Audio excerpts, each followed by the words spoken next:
Nous vivons dans un monde de valeurs qui évolue, de moralité relative, variable et de modes de vie marginaux.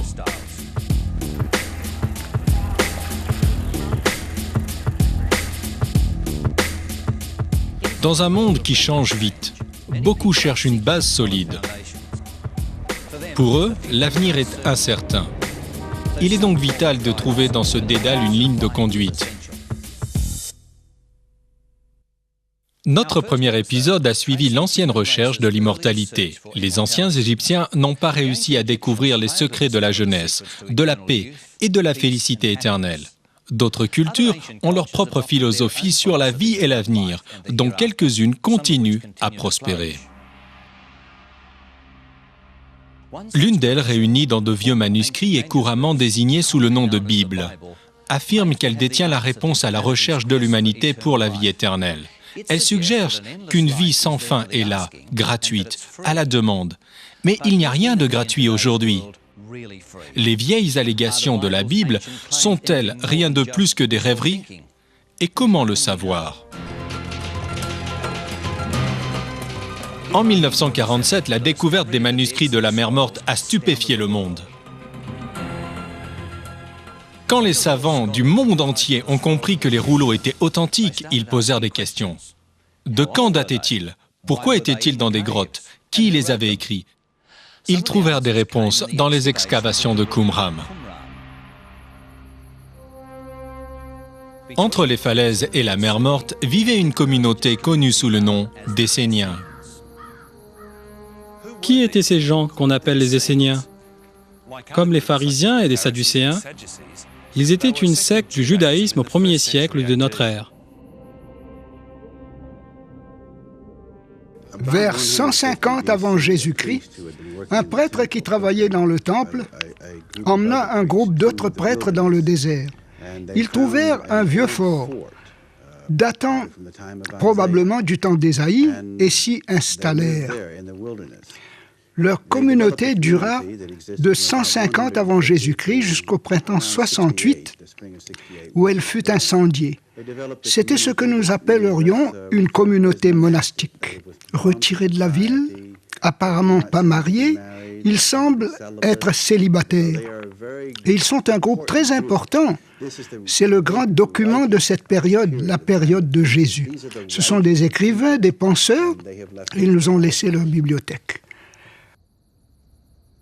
Ce qui est clair quand on fait des fouilles dans un lieu comme Qumran, c'est qu'on distingue le caractère communal du site. Il n'y a rien de résidentiel qui puisse suggérer qu'ils y habitaient.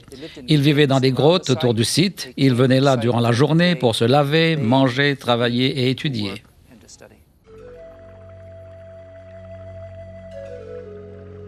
Le détail le plus singulier de la communauté de Qumran, c'est le système d'approvisionnement en eau.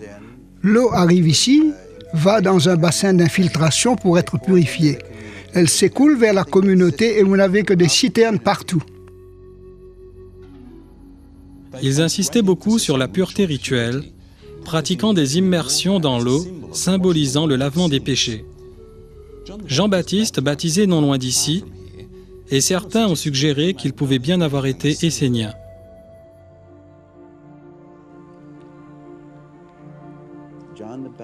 Jean le Baptiste avait été pendant un temps membre de la communauté de Qumran. En tout cas, il semble qu'il y ait été et qu'il en soit parti. Qu'est-ce qui me fait croire ça? Tout d'abord, que savons-nous de ses habitudes alimentaires? Il mangeait des sauterelles et du miel sauvage. Ça veut dire qu'il a pu faire vœu à Qumran qu'il n'accepterait jamais de nourriture de quiconque. Il allait manger dans le désert. Les manuscrits de la mer Morte permettent ces deux conclusions.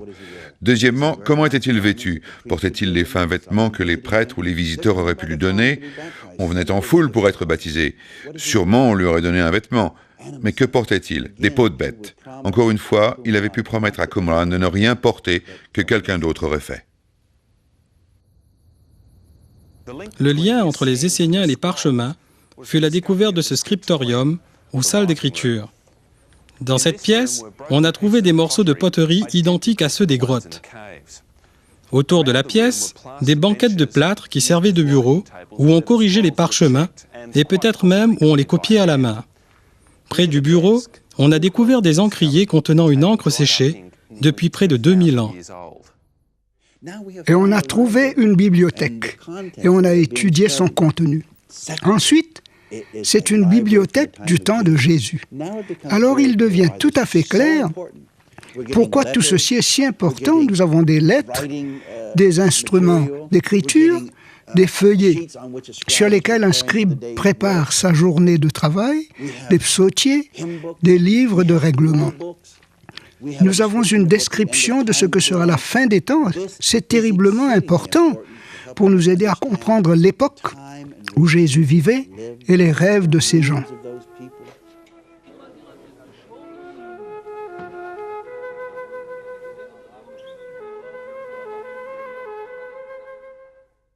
Les Esséniens croyaient en un futur maître de justice et en un combat final entre le bien et le mal. Ils attendaient le Messie et la fin du monde, mais pour les Esséniens, la fin est venue avec la guerre juive en 66 après Jésus-Christ. En 66, la petite nation d'Israël se révolta contre la puissance de Rome. La guerre se prolongea. Et en 68, Vespasien, qui allait devenir empereur de Rome, conduisit ses troupes dans Jéricho et ses environs, ce qui inclut Qumran, où les manuscrits de la mer Morte ont été composés, et les grottes, on les a trouvées. Et au printemps 68, ils incendièrent Qumran.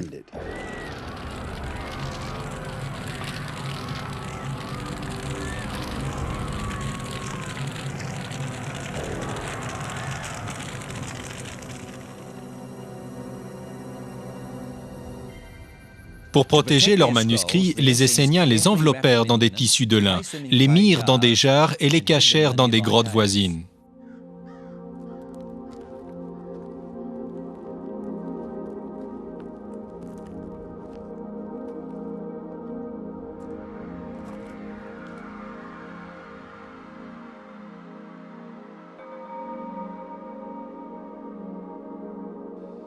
Voici la grotte où on a trouvé les parchemins de la mer Morte. Pendant près de 2000 ans, ces jarres ne furent touchées par personne. C'est ici qu'en 1947, un jeune bédouin a trouvé ce que beaucoup de gens considèrent comme une des plus importantes découvertes archéologiques du XXe siècle. Un bédouin tamarin, Mohamed Ad-Dib, avait perdu un mouton ou une chèvre et partit à sa recherche. Du même coup, il trouva une grotte. Ces bédouins savent tous qu'il y a des trésors dans ces grottes, de l'or, de l'argent et le reste. Qu'est-ce qu'on va trouver? On pourrait être riche. Il jeta une pierre dans cette crevasse, ici. Un récit dit qu'il cherchait un mouton perdu ou une chèvre.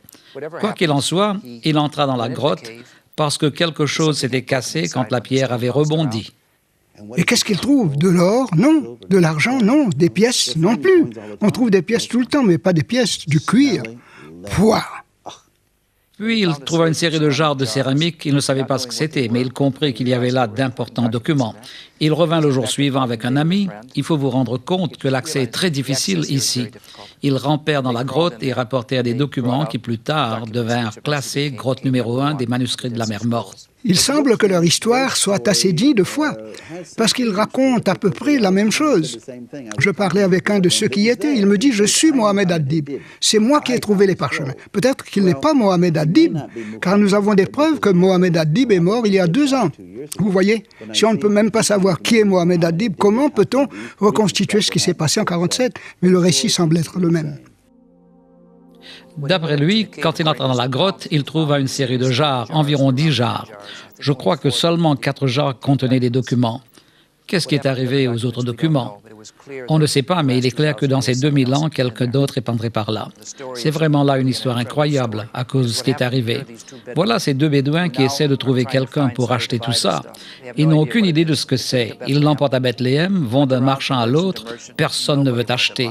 On raconte même qu'ils ont essayé de le vendre à un savetier en lui disant que c'est très mince, mais que si on le double, on le colle, on peut en faire des courroies de sandales. Quand les Bédouins arrivèrent ici à Bethléem, ils vendirent les rouleaux à un marchand. Il s'appelait Kando. Pensant que l'écriture était du syrien, le marchand le vendit à un monastère de Saint-Marc à Jérusalem. Ensuite, les rouleaux furent passés en contrebande aux États-Unis. Enfin, quelques-uns des rouleaux furent montrés à des savants qui doutèrent de leur authenticité. Pourtant, quand ils furent convaincus de leur immense valeur, la chasse commença. Les Bédouins passèrent les collines au peigne fin et se firent pas mal d'argent en vendant aux enchères des fragments minuscules aux plus offrants. Les prix de morceaux de la taille d'un timbre-poste montèrent en flèche.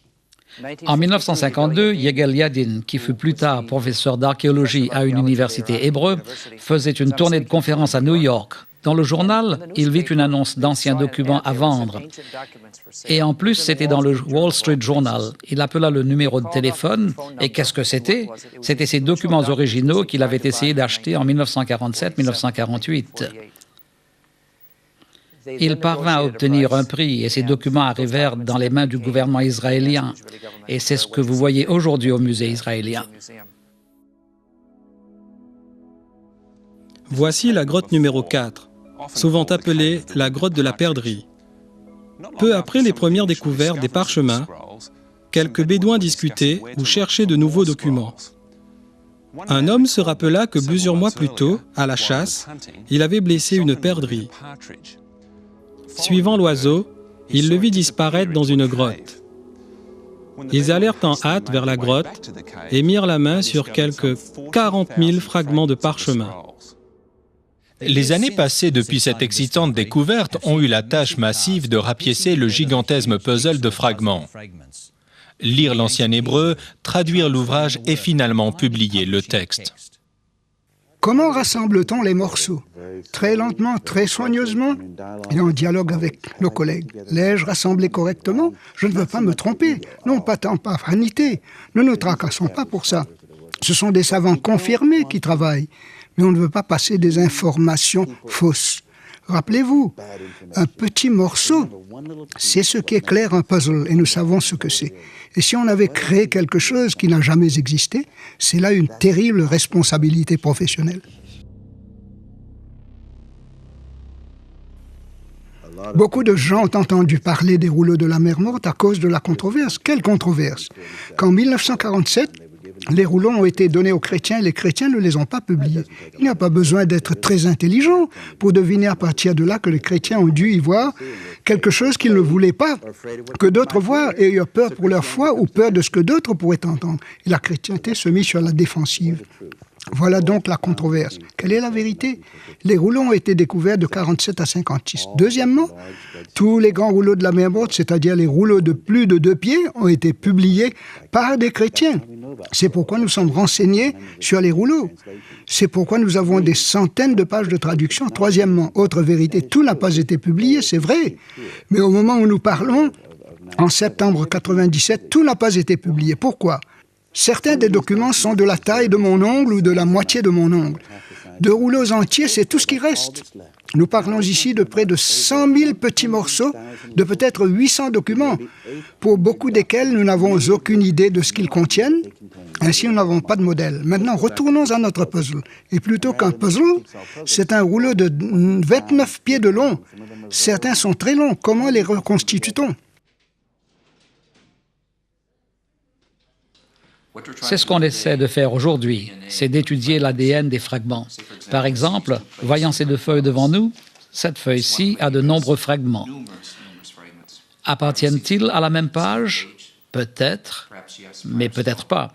Ce que nous pouvons faire est de prendre un petit morceau de chaque fragment. Nous pouvons alors étudier l'ADN de ce fragment, et si nous voyons par exemple que l'un est du mouton, l'autre de la chèvre et l'autre de la gazelle, il est clair qu'ils viennent de 3 feuilles différentes.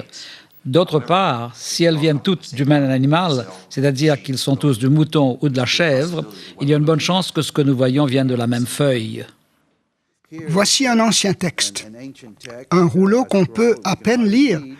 Mais notez qu'en travaillant avec un Xerox, on peut lire ce qu'on ne voyait même pas. Puis, prenons ce passage. Ici, c'est le livre de Daniel. On le voit là. Ce Melech, Yom-He. Et il dit Daniel. Là, c'est le mot Daniel.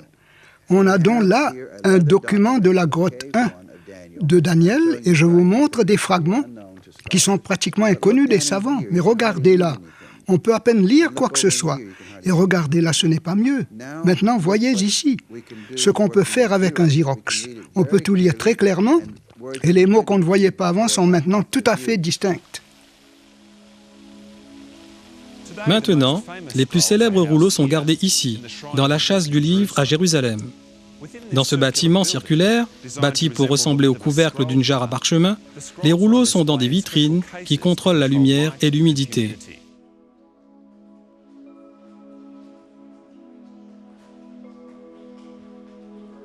À la place d'honneur du musée se trouve le rouleau d'Ésaïe, qui consiste en bandes de cuir cousues ensemble en un rouleau de 8 mètres de long et 30 cm de large. Parfaitement écrit en hébreu, il est à peu près identique à l'Ésaïe de l'Ancien Testament.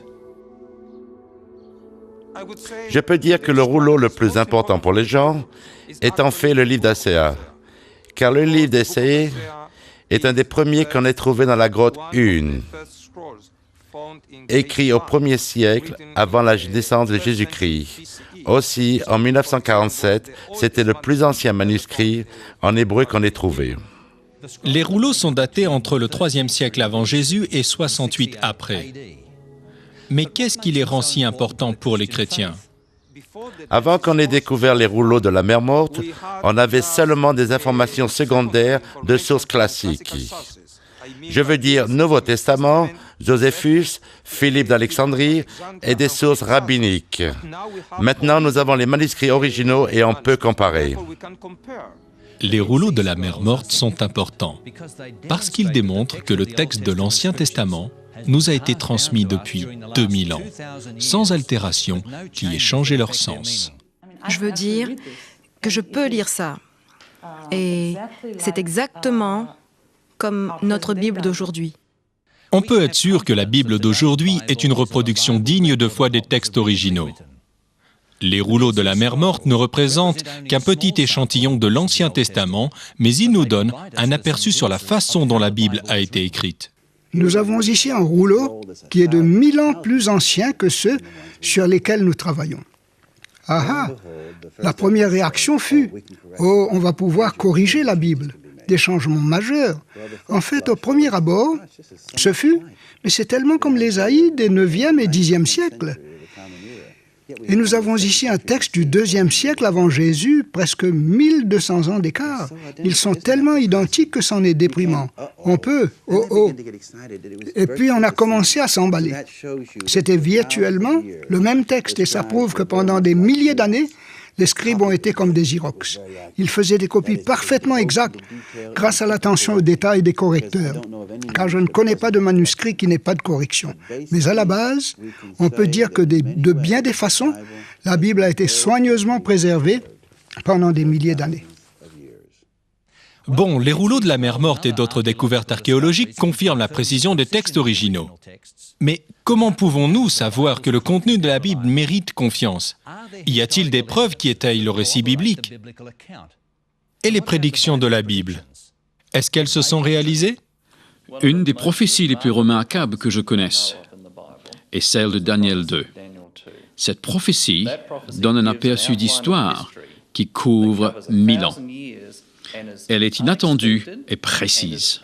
Je pense que la prophétie est une preuve qu'il y a plus que des êtres humains qui ont contribué à écrire la Bible. L'accomplissement des prophéties bibliques est une preuve solide que les écrivains bibliques ont reçu des informations sur l'avenir. Maintes et maintes fois, les prophéties se sont révélées exactes. Pour les prophètes de l'Ancien Testament, prédire l'avenir n'était qu'une petite partie de ce qui les concernait. Ils s'occupaient davantage d'attaquer les iniquités de leur temps, de questions de justice sociale, de questions sur la manière dont un roi devrait régner et dont un gouvernement devait agir. Ils s'intéressaient à la manière dont le peuple obéissait aux commandements de Dieu. Alors, qu'y a-t-il dans la Bible pour vous et moi? Et à quel point nous concerne-t-elle aujourd'hui? Je trouve que le récit biblique est une des initiatives de Dieu pour nous chercher, vous et moi, plutôt que pour nous dire ce que nous devons faire pour être aimés ou appréciés, ou plutôt pour nous faire comprendre que nous sommes aimés totalement. Mais nous avons une espèce d'amnésie spirituelle. Nous avons oublié qui nous sommes.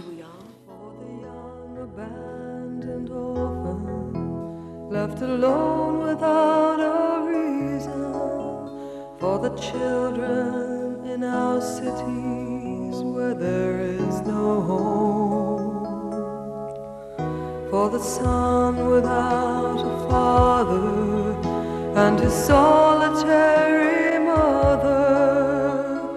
I have a message. He sees you, he knows you, he loves you. Jesus loves you. Every heart that is breaking tonight is the heart of a child that he holds in his sight. And oh, how he longs to hold in his arms every heart that is breaking tonight. Every heart that is breaking tonight. Jésus nous a montré comment vivre. Pour lui, les relations sont la clé de la vie. Je suis le chemin, la vérité et la vie. Des millions de gens soutiennent que la Bible non seulement contient la vérité, mais qu'elle est la vérité.